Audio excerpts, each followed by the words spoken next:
What up, y'alls? What's going on, everybody? Y'all, we are continuing on the boat that Guy built. And yes. It is episode... It's early, y'all. We are getting on the boat that Guy built. You heard it here first. Yep. I love that. This is episode 2. This is one concerning getting a toilet and a shower onto the boat. That makes sense. Let's see. Either way, it's going to be difficult. It's not going to be easy because nothing was easy. Of course not. If it was easy, it wouldn't be a Guy Martin thing. Exactly. Put that on a t-shirt and sell it. God. 3, 2, 1. This is Guy Martin, part-time world-famous motorcycle racer and full-time lorry mechanic. He's not looking pretty. He's passionate about engineering and, along with his best mate Maeve, Wish my legs were a bit longer. is paying tribute to his heroes of the Industrial Revolution by using some great British inventions to fit out Reckless, Look at that. a 60-foot narrowboat. We should be proud of being British, and I think people need to know, don't they? They're touring Britain's beautiful canals and have already built their own blast furnace to cast a pot, Job on. Aye. We've earned ourselves a brew, I reckon. Gasping. and made their own Wedgwood pottery for the perfect old-school cup of tea. Cheers, young man. Cheers, brother. This week, the mission is to make a steam engine power a shower, More tea, Vicar. and it all gets rather out of hand. Guy is squeezing 200 years of British brilliance into one boat. The boat that Guy built. Oh, God. So there's gonna be explosives? When is it ever not about explosives? It's... I feel like that's a recurring theme. Yeah, it's just dudes being guys. Nope. A couple of dudes being Guy. A couple what I dudes meant to being say. Guy, exactly. It's just Yeah. a guy being a dude. Mm-hmm. There you go. There you go.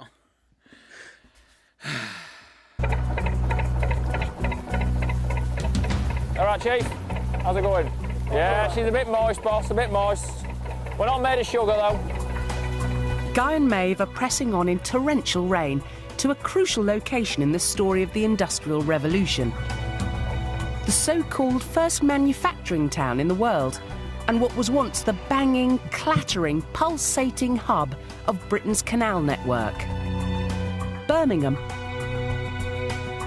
Race, you saying? Oh, Our novice narrowboaters arrive amidst several bumps and scrapes in what was once known as the City of 1,000 Trades. Believe this, or believe it not.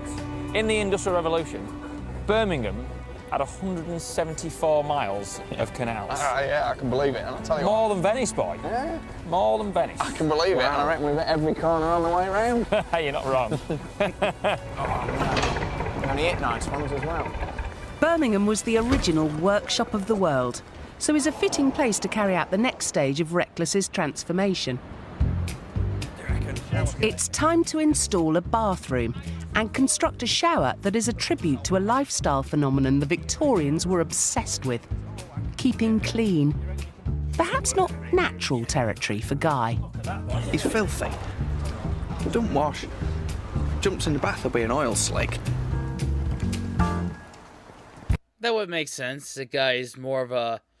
doesn't shower as much because he's the type that gets like- down and dirty. it's kind of like, what's the purpose? What's the reason? I want to be filthy like this tomorrow. You know what I mean? Yeah. I'll just flip my clothes inside out. We're good to go.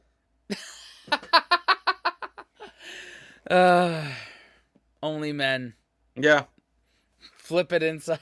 Yeah, just flip it inside out. It's like, hey, double wear. Work smarter, not harder. Nope. But building a bathroom allows Guy to pay tribute to a little-known British invention: Benjamin Morn's geyser, the first ever instantaneous water heater.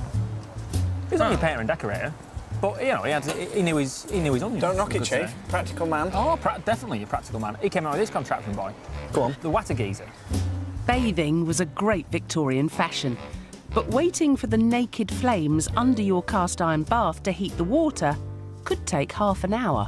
So we thought, rather than try and warm this massive amount of water up in one go, why not warm a little bit up fast, and then we'll end up with a lot of water warm a lot faster. Right. Did you get that? Did that make sense? It did. A lot of water warm. No, I've got a lot you. faster. Morn's idea was to use a gas flame. What's your eyebrows? To heat metal coils, Gentle, gentle, Oh, gentle. you know what I'm like. Oh, like a bull in a china shop, Getting mate. excited. We've got a practical experiment. Look at that. then pour cold water over the top of them. That's a rare colour. Yeah, it's not the prettiest looking. Tell you what, Chief, that does look like your bath water. Yeah, hang on. We're not talking minutes. This is going to happen in seconds. We're going to get a bit of water out there. You hear the sizzling going on? All right. My word. By the time the water's fallen out of the spout at the bottom, it should be instantly hot. Chief, Wow. Chief, feel that. Oh, Chief, no. Chief, feel that, honestly. I did. Look at that. Hey? Well, this was like a party trick. I know. That's hot enough to have a cup of tea with. Matter of seconds, boy. We won't be long filling the bath there, will we? No, that That is is fair. a great British invention. So could the geyser provide the perfect shower for Reckless? Probably not. The geyser But that's another thing that I just take for granted, and I just something throughout every Guy Martin series, all 2 of them, really checked out, is finding inventions that we just take for granted, like a hot water heater. Like, Oh, trust me, I don't think this, like, what was it, last year my water heater went out? Bro, that's when I appreciated all of it. yeah, I was like, oh my God. That's fucking rough, man. yeah, Taking yeah. a cold shower, nothing more invigorating. But as we've seen on Embrace the Globe, I stay away from ice baths. I'm not doing that. I'm not not doing doing ice that. baths. Not doing it. I hear that there's benefits to it, but no, I'm not No. doing that. Mm-mm. Sorry. Here's my question though.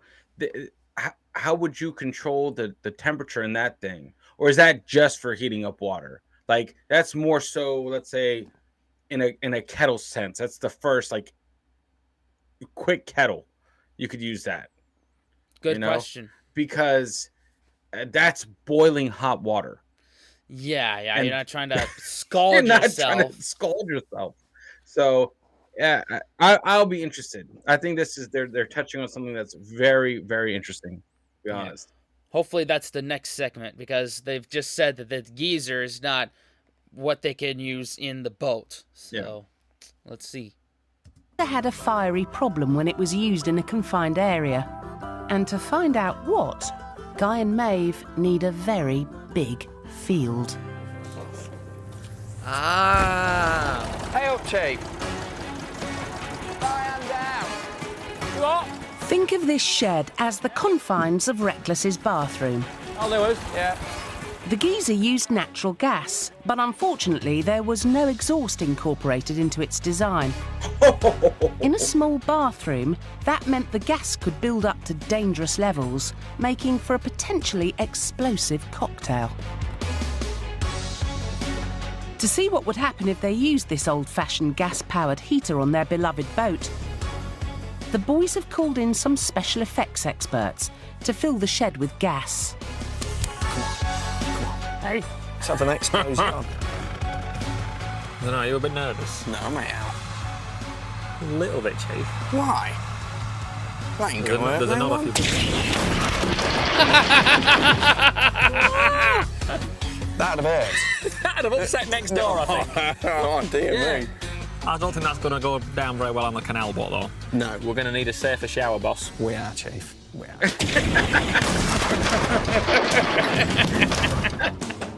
We're gonna need a safer shower. Very big true. boom, explosives. I like how it's like, yeah, we're gonna need a safer shower. 100%. Yeah. Probably. It's not like, yo, this is not good. It's like, we might need a safer one. Like, what? What? I love that. Oh, come on, dude. Explosives. Yep. Guy's plan B takes him into the city, and what will hopefully be a less dangerous way of building a shower. Birmingham was home to some of the great engineering minds of the Industrial Revolution, and two stand out amongst the rest. By 1800, 500 of their machines were in action across the country. They were the steam engine pioneers. James Watt and Matthew Bolton. James Watt being the brains behind the operation, and Matthew Bolton being the driving force, the salesman. It's proper that they put it here, innit, and put it on a roundabout. Every man and the dog's driving past. No one's looking at it, are they? No one's bothering with it. They don't get it, do they? I don't think they should. I mean, what year is this? I'll have a look. It says the year on here, doesn't it? I'll have a look. 18 something or other. 1817. That's a week or two ago, that, innit? You know, we've got the piston area there, and we've got the boiler over there. But then we've got, look. Yes, look here. Look, Craig is a waste of a man. Shannon J. It's just graffiti. What are you doing? What are you doing? Yeah, well, I wouldn't. It's not right, is it? Eh? Maybe these are young people and they don't get it. So hopefully can get it across to the masses of, you know, what England was and what they did. We've done a lot, haven't we? We have.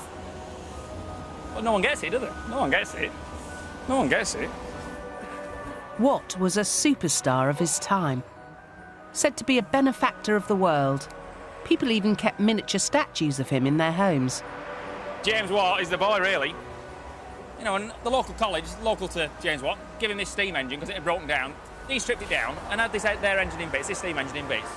And he thought, I can do something a bit better than that. And he came up with his own contraption, this new condensing system, put it on, 75% more efficient. People have graffitied it. Show some respect, eh? All right, boss. Man, we was just talking about over on ETT graffiti and its effect on things. And I mean, thank goodness that they're not, you know, making a bunch of designs and stuff. They're just putting their name on there. But still, it's a historical thing. What are you doing, man? Yeah, that's not. It's not a building. This is a monument. It's different. You know. Yeah. You don't graffiti monuments. And those people passing by, they're probably just going to work. They probably have already seen this. Yeah, you know, it's tough because you get so focused in on your life. I mean, as everyone does. You don't. Very few times do you ever step back, you know, and realize, damn, you know, that we've come this far. This has happened, like, and not too long ago. This happened. Yeah, you know, so it's just unfortunate. Yeah, and I just feel like if you live somewhere and it has, what's the right word? Tourist attractions or things that bring people into it, and you just don't go see it as often because you take it for granted. Yeah. It's there. It's like, oh, I could see it some other time. You get that mentality, and then you live for that place for like 7-8 years, and then you move away and like, damn, I wish I would have went there. Yeah, that's my situation with many places in Maryland. In Annapolis in particular, it's like, oh, I could see that at any time. And now I moved away, and I'm like, damn, I wish I'd seen that. Yeah. Same with DC for me. You know, like I just haven't. I've done it once, and I really only broke it off in chunks. But in my whole life, I have not explored DC to its fullest, like all the monuments, right? You know, because that take eons. But it's right across the street, and people fly from all over the world to go see that. And I'm like, nah, I can't even be bothered. The worst thing about DC is it's in DC. So I get it. Yeah, like any big city. How's it going, mate? What do you reckon to that machine? It's beautiful. Beautiful? Yeah. Yeah? Yeah, it is. Yeah? You walk past it every day? Yeah, I do. Do you know what it was? No, I don't. Watt and Bolton steam pump. Oh, okay. You want to knock it down or something? No. Because we've just been looking around it, and there's people that's like graffitied it and stuff like that, and I just think, well, I think it's disgusting, really. It is. But you get it, though? You get the machine? I do get the machine. Good man. I'm pleased you appreciate it. All right. Thank you so much. No worries, boss. Thank you. He gets it. At least one person does. It's not rocket science. I mean, it looks it, doesn't it? We can use this principle to power my shower. One of the most important things steam engines drove were water pumps for lock systems. Locks basically let a narrowboat go up or down a hill by raising or lowering the boat to a different water level. But every time you use one, some water is lost from the upper part of the canal. To stop it drying out, pumps were used to replenish the water. Guy will use a similar solution, except his pump will send water to the top of his shower, not a canal. Back at Reckless, Maeve has solved another part of the bathroom puzzle.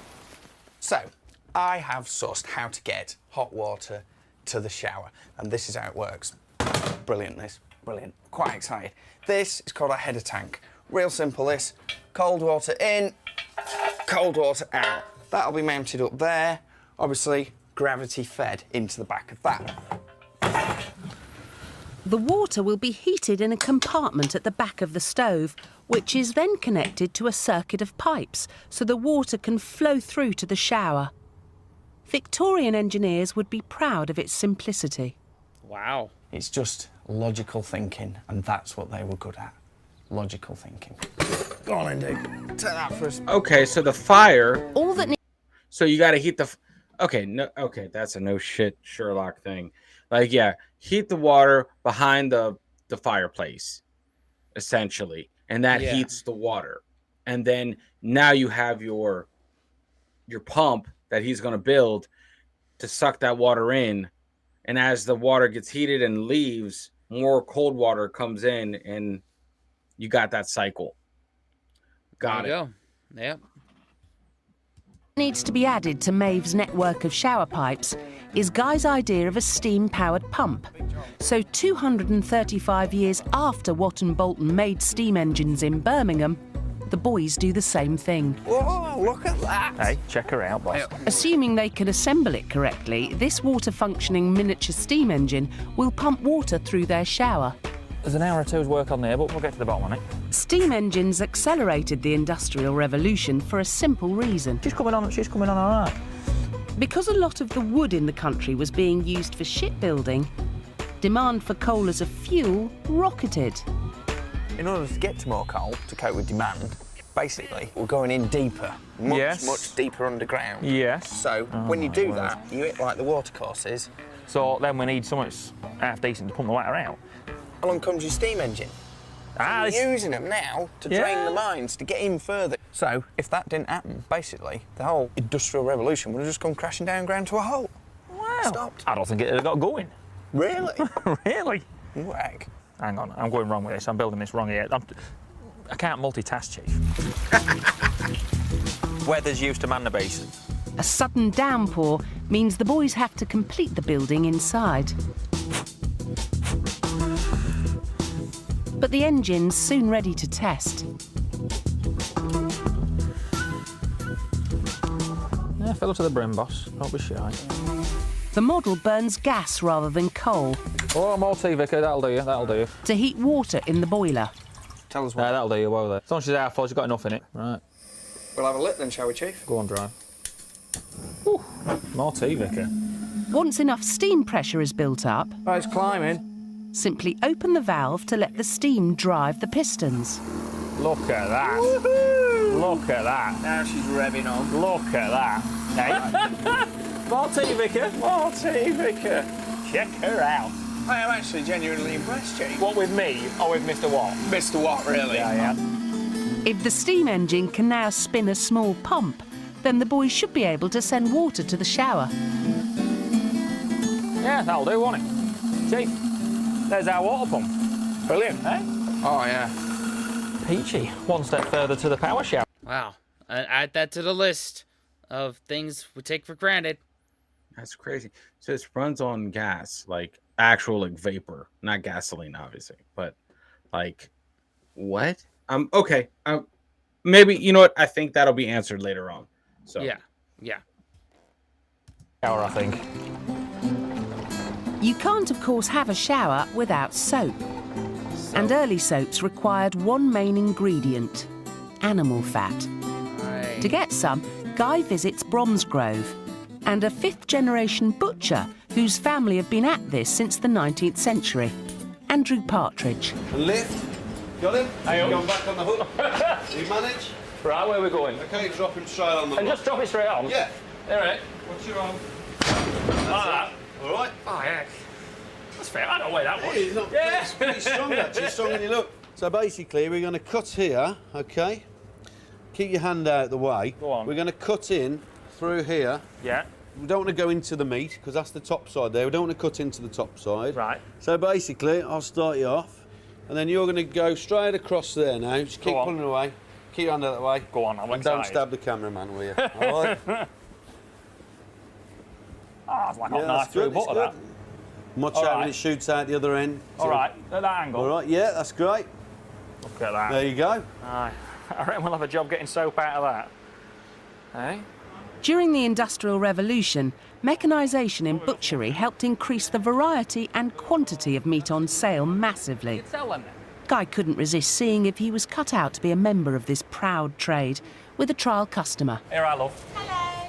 How's it going? Can I have Hey, come on, hang on a minute. We've been here 130 years. I know, I don't want to ruin All your right, reputation. I'm sorry. Hello, madam, what would you like today? Something Right. like that, that'd be good, you Right. know? Gonna have So family let's start again. Let's reputation, start again. yeah. Okay. 130 years. All right, well, go with that one. Hello, madam. What can I do for you? Hello, can I have 2 slices of belly draft, please? Not a problem, madam. Okay, let's have a go at it, okay? Two slices of belly. 2 slices of belly draft. Belly what? Draft. Belly Belly draft. draft, yeah? Belly draft. So that's your belly of pork, basically. Go on. So I'll cut the first one, Go on. because the lady's waiting. I'm sorry. So make sure, hang on. I'm going to go down the rib, okay? Cut nice and hard, that's it. That's it, that's good. Okay, now put those onto the bag and put on the scales. Press belly draft button. And ask the customer is 286 okay? Is 286 okay, madam? Press the print button. Wrap it up in that plastic. I'm not designed for this. that- Sorry, madam. Ribs or bacon? You're not in a rush. Ribs, right? I some sort of pork thing, but it was like the belly of it, which is Oh, where okay. bacon comes from. So, it could be bacon, it could be rib. Wow. Like I didn't quite understand that, but it's in that area of the pig where Got it. the bacon comes from. Sorry, madam. Look at that. There you go, madam. Thank you. Thank you very much for your custom. Thank you. I'm not designed to be a butcher, I don't think.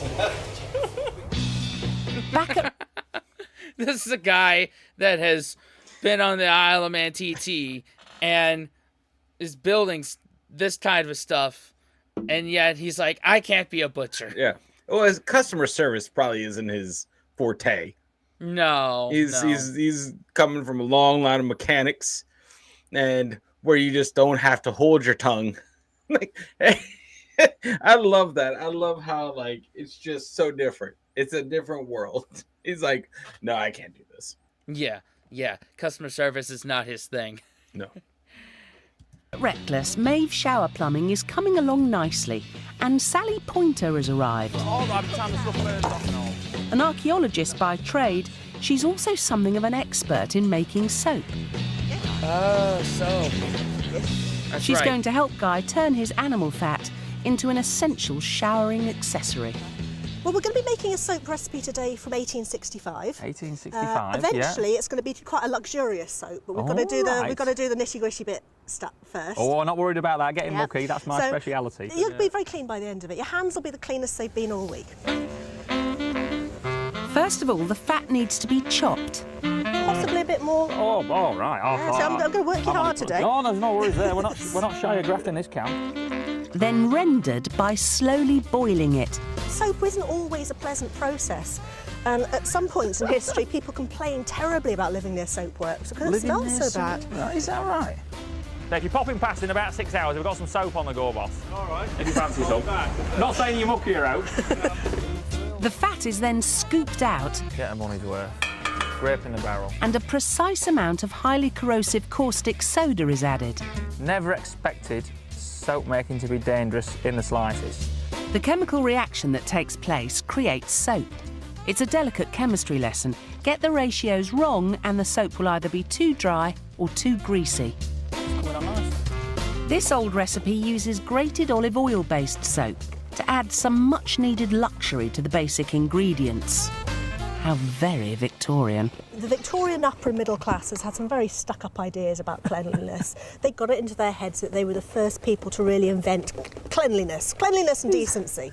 And they actually They actually did social experiments where they'd put a bathroom into a workhouse and stand back to see whether the poor would use the bathrooms. What? Instead of what? Instead of not bothering. And then they professed to be surprised. They thought, this was amazing, that the poor would like to be washed. And of course people did. People like to be clean, given the choice. Oh, yeah, the first signs of snobbery, eh? The real soap to be seen with was invented by a man called Andrew Pears. 1789 was the year. Andrew Pears came out with his, well, first brand of soap. Pears soap. Yeah, he wasn't bad at the old advertising job, was he? I am 50 today, but thanks to Pears soap, my complexion is only 17. Well, I don't know, that's maybe not that much good a picture, is it? But maybe it looks like the bottom of my boots, maybe. I don't know. Oh, but like my mother said, if you haven't got anything nice to say, don't say it at all. So yeah, Andrew Pears, good man. Guy's soap mix is now ready for the finishing touch. He gets to choose his scent. Well, I think to try and make it feel at home, you know, like the sort of hand wash you'd have in a garage. What about sandalwood? That's what I was just thinking. Back. Oh, that's it, nice. Sorted. Yeah, that's the recipe there, perfect. You think another one? Try that. What's bergamot? It's a flower. You know Earl Grey tea? They put bergamot in that. That's where the smell comes from that. I think we've got it. Yeah. Does that smell good? A final stir. You reckon I'll be fighting him off, Sal? I hesitate to say. Let's wait till you've been through that shower first, shall we? let's see, yeah. And the soap mix is ready to be poured into moulds. It's almost a bit different to be doing this. It's not, it's not spanners and it's not hammers. But I'm getting a bit of job satisfaction out of making a bit of soap. Lifetime supply a for you, isn't it? lifetime supply of me, without a doubt. That is a lifetime supply of soap for me. Thank you very much. My pleasure. Thank you very much. That wasn't even a joke. Was it? Oh, a lifetime supply of soap.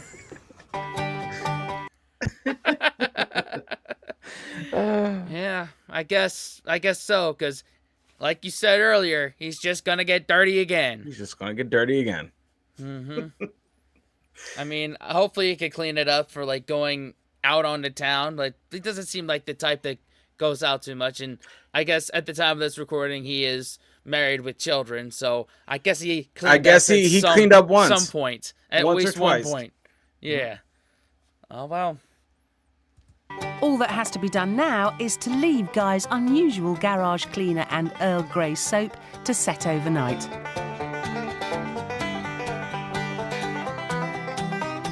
While chemistry takes its course, it's time to find the finishing touch for his shower, the shower head itself. And there really is only one place you can go for bathroom fittings with a Victorian heritage. Contrary to popular belief, our mate Thomas Crapper, he didn't invent the loo. Nothing to do with him. John Harrington, that's who invented the loo. He was the man. Saucy godson of the Queen, so I reckon. I mean, I don't know what that means.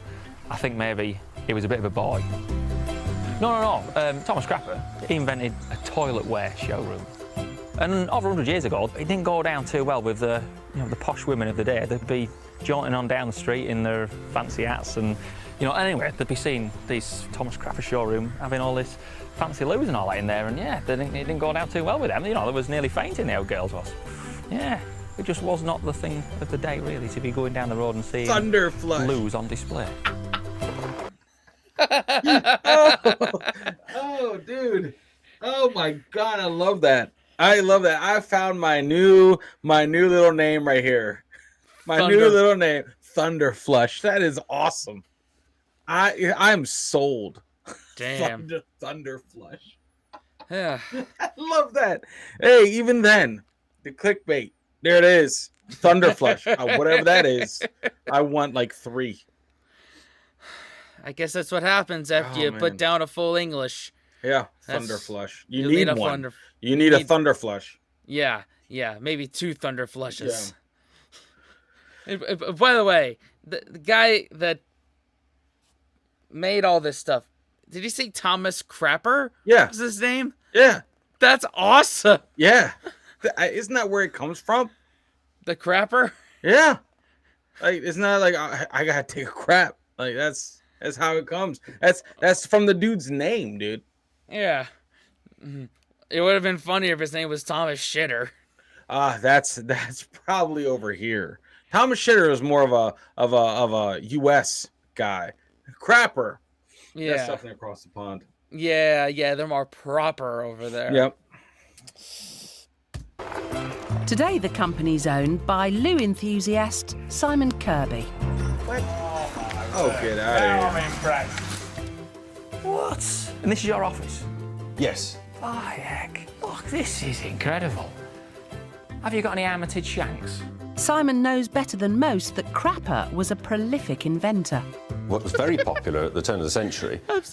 I'm sorry. Every time they say Thomas Crapper. Crapper was a prolific inventor. And this guy, a loo enthusiast. There's no way he's married. There's no way. I bet he makes so much money. Probably. I bet he does. I bet he does, man. Mm-hmm. He's number one about number two. Number two. Mm-hmm. Was a sprung loo seat. Thomas Crapper invented this. The sprung loo seat? Spring-loaded loo seat. Go on. The only problem with the sprung-loaded loo seat was that the buffers underneath the seat were made of India rubber, old-fashioned India rubber. Right. And over a period of time, they'd perish and get a bit sticky. Mm-hmm. And sometimes, when the incumbent left the seat would momentarily stick to the pan, free itself, and the user would only be halfway... And it was consequently known as the bottom slapper. The bottom slapper. And was not a commercial success. Right. Right. Health was becoming increasingly important during the late 19th century, and fitting out a bathroom was taken very seriously. What about all these little models and that, though? What's the crap with those? I love them. They're salesman samples. These are exact... Salesman samples? Yeah. If you were interested in sanitaryware for your house, your architect or designer would call someone from Crapper's or Dalton's, and they would come round with a Gladstone bag with a few of these in, and you would have to try and choose your sanitaryware from these. Here's a special one, Guy. This is one of the larger salesman samples, but think of the details in that. Look at the work that's gone into that. Hey? They're so detailed that some of these loos will flush. If you hook them up to a small supply of water, they'll actually, flush properly. Yeah, yeah. Wow. Look at that. I feel honoured. The pinnacle of sanitary interest came in 1884, when London hosted the International Health Exhibition to an incredible 4 million visitors. Wow. It was a big, important exhibition. Most of the sanitaryware manufacturers were there, and George Jennings had their latest loo on their stand. Right. They had it plumbed in, and they were sort of chucking all kinds of things into the pan and flushing away, demonstrating how well it worked. Right. But what was never tried was a flush-off between rival loos. Oh, my Until God. now. Right, Maeve. We've got a bit of a fair test job going on here. Guy and Maeve are going to find out if the Jennings pedestal vase really was the king of loos. Right, come on. 5 apples. Each of the lavatories will be loaded up with the same contents used in 1884, right down to the paper. Stick them to the wet sides of the bowl, above the water. They don't really feel right doing that, do they? Go on. As well as the Jennings, there's a pan made by Sir Henry Dalton, who was so proud of the brown glaze used on his revolutionary drains that he made a special edition. There's a Crapper, a couple of French designs, and one of only 2 remaining Birmingham-made dolphin toilets in the world. Whoa! That's not a dolphin. But no, it's a dolphin, you know. That's what dolphins looked like in the 18th century. I was thinking a flipper. Well, it doesn't look much like a flipper, does it? No, it doesn't, no. Right, lads, let's get cracking. 2 chains apiece, 1 strong pull. 1, 2, 3. Have a bit. Hey, up, Chief. Most impressive. Hey, up. What did I... Well, There we are. And What did I tell you? Dolphin as well there. Yeah, no, no, cleared it. Wow. So results time it is then. Dalton, this is the business. We've ended up with a sponge left, so that's no good. Bit crude, this one. Now, there's what we've got here. This is a Crapper. The model's called the Kensington. Right, Crapper Kensington. Well, he's done the business, has he not? This is truly efficacious. Efficacious. That's truly efficacious. This French one's pathetic. The French one's pathetic. It looks pretty, though. We've got 2 spuds left. You see? So that's used to man the beast. Used to man the beast. And here we've got what was meant to be the benchmark. Just look the at Jennings that, pedestal vase. This is a winner. We've only got 1 sponge. Oh, I'll tell you what, I'll have to eat my words. Sorry, gentlemen. Yeah. There you go. See? Stuck in the U-bend, boss. Sponge. Good. So I think we've 2 clear winners there. We've our dolphin friend and this fella here. That's it. The Kensington and the Dolphin. Yeah. And the Both Kensington cleared the is a crapper, isn't it? It is, yeah. Yeah. British. Ah, yeah. I can't. Who would have known? I can't. Love it. Just love it, man. Who knew we would be encountering toilet humor here? Yeah. Yeah, exactly. Exactly. Who would have thought this is what we needed today? Flesh off. Cool. It's a fine British invention. The crapper. Thank God. Okay, I'm sorry. Crapper. It's wild, dude. Thomas Crapper. It's like Jonathan History and Thomas Crapper. You know, it's like, yeah, if you told me, oh, did you know Jonathan Crapper made the toilet? I'm like, no way. That's ridiculous. But then it's like, why does that oddly need to be the way it goes? Like, that needs to be that. Like that, it makes so much sense. God dang. Oh man, who knew history could be so much fun? Yeah. God. Yeah. Man. With their toilet tribute reassuring the boys that British designs have always led the way, they head back to Reckless with a large white present from Simon, plus the crucial shower head, so they can find out if their steam-powered shower works. No, don't give it too much welly. This isn't a lorry axle. Right, boss, you took that solder. The final task is to fit a larger pump, just in case the shower needs a boost. Chief, I reckon the back is broken. Right. I reckon a celebratory sip. Well, you're a bit supping on there, boy. A bit gulping. It's the moment of truth. Will this crackpot idea succeed, or have days of effort been wasted? It doesn't bear thinking about. Maeve tops the system up with water. Yeah, it's smelling a bit fruity. And the valves are opened so the water can flow. Thomas Crapper's finest. Look at that. Don't forget soap, Chief. Come on, we're doing that. God, it's a bit nervous. Right, come on. In the shower. Too bad. Can't be your drain cocks. Don't rush me, mate. This is a big moment. Yes. Gee. The steam engine is working like a dream, but where's the water? Come on, Chief. We haven't got a lot of action. Got any more water? Chief, no water as yet. Should be hammering through. Should be Chief, hammering. skin warm. It's panic stations as they try to find the problem before the steam in the engine runs out. Give us adjustable. I'm just... Well... Could a dodgy tap be the culprit? Oh, yeah. Chief. If the tap's knackered, we'll have water. Oh, my word. Oh, hell's tea. No. It was easy, everyone will be doing it, so we don't need to... Look at that. Are you drying your teeth? I've got teeth marks in my pencil now. Chief, what would Watt and Bolton do in this situation? Hey? Well, James Watt. They won't go tearing in like a bull in a china shop, boy. Well, we're not doing it. it. Sit and think about it, boy. All them pioneers are what they did. They must have many a time gone back to the workshop with a scratch on the edge, but they didn't give up. I'm not giving up. I reckon we've probably got an airlock. There we go. The system is bled and they try again. Come on. Drain rods. That's it. Everything over. Come on, Chief, get in. Success! They got shower water. A steam-powered shower. I love you. I love you more than chips. Give us that soap, Chief. Give us the soap. Give us the soap. Give us the soap. Give us the soap. You've probably had the best wash you've had in years. Oh my God. It's a multi-soap.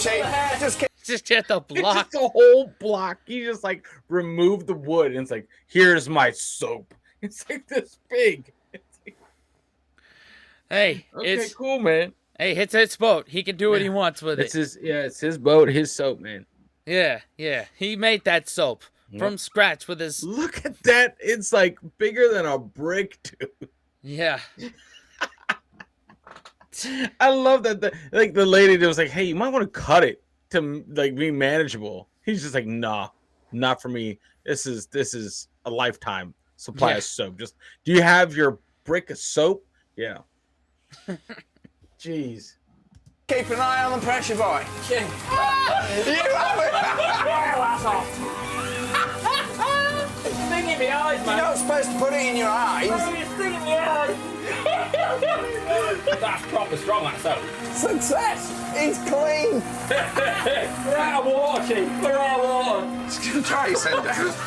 We are the first Lincolnshire boys on a narrowboat in Birmingham With a steam engine. to build their own steam engine powered shower. Success, Chief. High five. Both need thumbs. Now that right there. Next. That's just. It's like they're so in the moment. It doesn't even matter, dude. Even butt ass naked. It's like, put Where's your my pants on, bro. Put your pants on first before we high five. That's a rule. That's a rule that I live by. You know, like we do not celebrate until you put pants on. Right. And I know right. pants over there is underwear, so I know dude was butt ass naked. Next, Guy and Maeve's mission continues as they make everything you need for a good night's sleep. Chief. That is a boudoir, is it? The boudoir. All right. Next up, we talk about the bed. And this is the way to do it, man. This is the way to do it. Forget a flat. I would love this. That's like closest you could get to off-grid living, right there. Give me this over an RV today. Especially with the waterways you could get throughout the country, no issue at all. I dig this. For me, I like this idea. Granted, I hate boats, but that's different. I wouldn't see this as like boat life. It's not a yacht or catamaran. You're not sailing the open seas. You're not gonna be rocking and fucking capsizing in a canal. Right. You know, so that's different. I could handle that a lot more easy than let's say in a bay or harbor or ocean. I couldn't do that. On a yacht, I get you, man. I think you're just traumatized by Marylanders and especially Annapolis, where boating life is the way. I know. Anyway, this is great. Can't wait for the next one. Yep. Thanks for watching. Consider subscribing and watching another video. What else, Dan? Unplug and do something epic, guys. Exactly. See you next time. Later.